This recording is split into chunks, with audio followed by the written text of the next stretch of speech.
If you use Pulse 3D for a while, you may or may not experience audio cutting out sometimes more or less. There are 3 reasons why Pulse 3D audio sounds so cheap, low quality, or even cut out in some scenarios. The first reason that causes this issue is other wireless devices in your room. Pulse 3D uses a 2.4 GHz Wi-Fi connection. If you have routers around your room or console, you may experience audio cutout. I've been using it on my PC for a while. There was no heat to the stick, but it started getting issues as soon as I did put my router close to the stick. To fix this, first of all, make sure you put any Wi-Fi router, device, even your phone away from the stick. And the second thing you can do is to connect your headset and then in your router settings select optimize Wi-Fi. This way your router starts to scan all signals around it and it will change channels if needed to not get issues with Pulse 3D. But if your router doesn't have a Wi-Fi optimizer, you can simply turn all of them on. Also connect wireless stick, and while it's on the USB port, try to reset it by the button inside this hole. This way when the stick reset itself, it may change the channel by itself. However, Sony didn't mention anything about it, but it's just a test to go. The next action you can take is to change the Wi-Fi channel in your router by yourself. Simply go to your router settings and try changing channels to 1,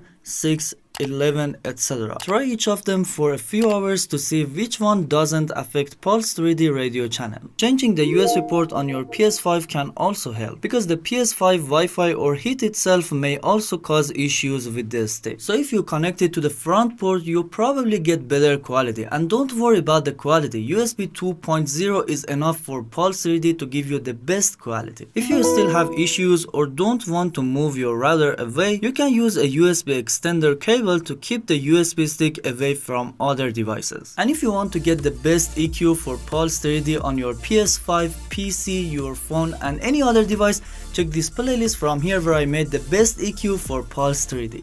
Thanks a bunch for watching.